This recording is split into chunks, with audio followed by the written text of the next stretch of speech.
노다지 썰전 오늘은 그 미용 의료기기 기업이죠. 아스테라시스를 한번 집중적으로 파헤쳐 보겠습니다.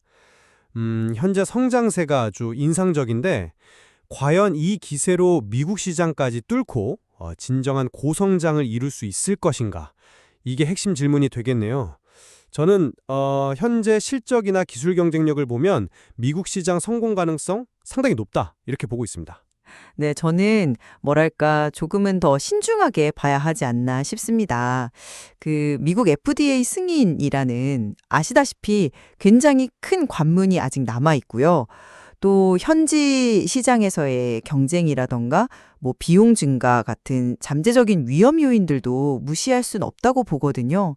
그래서 기대는 하지만 좀 신중한 접근이 필요해 보입니다. 정말 눈에 띄었습니다. 매출은 전년 동기 대비해서 32%나 증가했고요. 영업이익률은 무려 37%에 달했어요.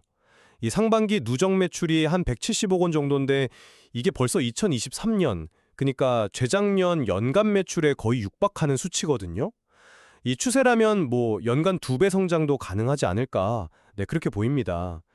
주력 제품인 RF 장비, 그 쿨페이지가 해외에서 잘 나가고 있고 HIFU 장비, 쿨소닉도 사실 예상보다 훨씬 잘해서 2분기에만 26대가 팔렸다고 해요.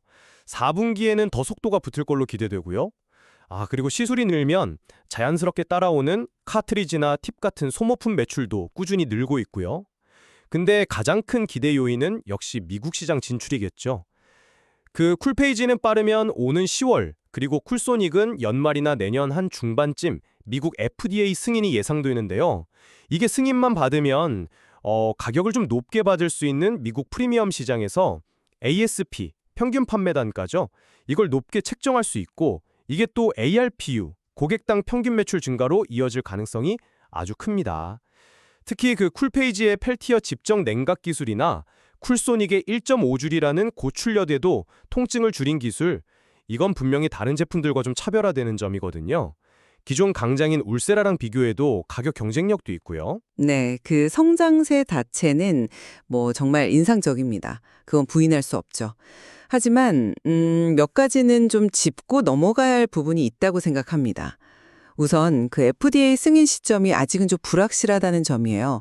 쿨페이지는 10월 가능성이야 뭐 이야기가 나오고 있지만 쿨소닉 같은 경우는 혹시라도 추가 임상이 기록하게 되면 내년 중반 이후로 미뤄질 수도 있는 거거든요. 그렇게 되면 실제로 의미 있는 매출이 발생하는 시점도 상당히 늦춰질 수 있겠죠. 좀 보수적으로 보면 쿨소닉의 미국 매출은 내년 4분기 그 정도는 되어야 좀 보이지 않을까 싶습니다. 그리고 또 현재 성장의 배경을 보면요. 작년에 그 리프테라 브라질 대량 수주권이 있었잖아요. 거기에 따른 엽기저 효과도 분명히 있습니다. 성장이 또 브라질 같은 특정 신흥 시장에 좀 집중된 경향도 보이고요. 브라질 시장 아시겠지만 진입 장벽도 높고 경쟁도 워낙 치열해서 뭐 클래시스 정도 빼고는 뚜렷하게 성공한 사례 찾기가 좀 어렵습니다. 이런 신흥 시장에서의 성공이 바로 미국 시장 성공으로 이어진다고 보기는 글쎄요, 좀 어렵지 않을까요? 비용 문제도 무시할 수 없고요.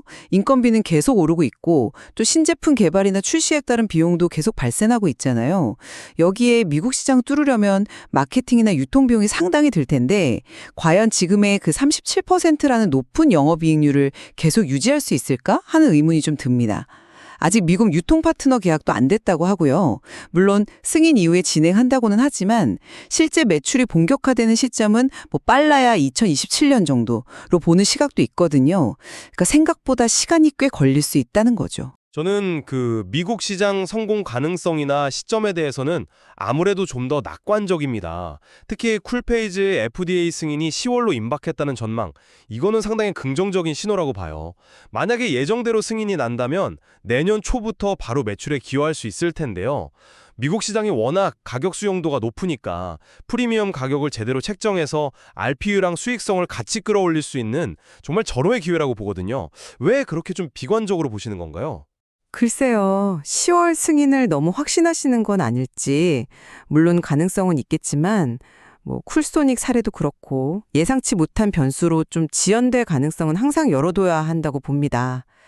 그리고 승인 자체가 끝이 아니잖아요.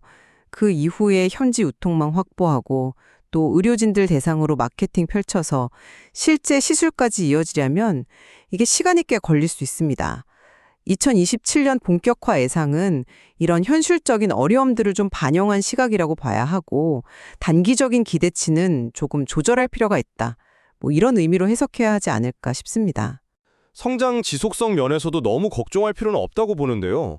브라질 시장은 이미 안정적인 캐시카우 역할을 하고 있고 최근에는 대만이나 인도네시아 같은 동남아 신규 시장 진출도 꽤 활발하거든요. 이건 특정 시장에 너무 의존하지 않고 성장 동력을 좀 다변화하려는 노력의 일환으로 봐야죠. 해외 매출 비중이 벌써 70%에 달한다는 사실 자체가 이미 글로벌 시장에서 경쟁력을 인정받고 있다는 증거 아닐까요? 해외 비중이 높은 건 물론 긍정적입니다. 하지만 제가 지적하는 건 그 성장의 무게중심이 여전히 이머징 마켓, 그러니까 신흥시장에 있다는 점이에요. 미국 같은 선진국 시장의 경쟁 환경이나 규제, 마케팅 방식은 신흥시장과는 근본적으로 다릅니다. 기술력이 아무리 뛰어나다고 해도 이미 강력한 브랜드 파워와 유통망을 갖춘 기존 업체들과의 경쟁은 완전히 다른 차원의 문제라는 거죠. 브라질에서 성공했던 방식이 미국에서도 그대로 통할 거라고 단정하기는 좀 이르다고 봅니다. 수익성 유지 문제도 비슷하게 볼 수 있습니다. 현재 37%라는 높은 영업이익률은 고마진 RF 장비 판매가 늘리면서 제품 믹스가 개선되고 또 레버리지 효과가 나타났기 때문이거든요. 앞으로 판매량이 더 늘어나면 규모의 경제 효과로 원가율은 더 낮아질 여지도 있고 회사 목표도 업계 최저 수준 원가율이라고 하고요. 특히 해외 시장 마진이 국내보다 더 좋다는 점도 긍정적인 부분이죠. 현재 수익성이 뛰어난 건 맞습니다. 하지만 인건비 상승이라던가 신제품 R&D 투자 같은 비용 증가 요인도 분명히 존재하거든요. 여기에 미국 시장 진출이라는 대규모 투자가 더해졌을 때 과연 현재의 그 높은 수익성을 계속 가져갈 수 있을까? 이 질문을 던지는 겁니다. 특히 그 초기 시장 개척 단계에서는 마케팅이나 유통비용 부담이 상당할 텐데요. 이 부분을 너무 쉽게 생각해서는 안 된다고 봅니다. 현재 마진율 유지가 가능하다고 보시는 혹시 구체적인 근거가 더 있으실까요? 물론 초기 비용 증가는 당연히 예상되죠. 하지만 미국 시장에서의 그 프리미엄 가격 정책과 또 판매량 확대를 통한 장기적인 수익성 개선 효과가 이걸 충분히 상쇄하고도 남을 거라고 봅니다.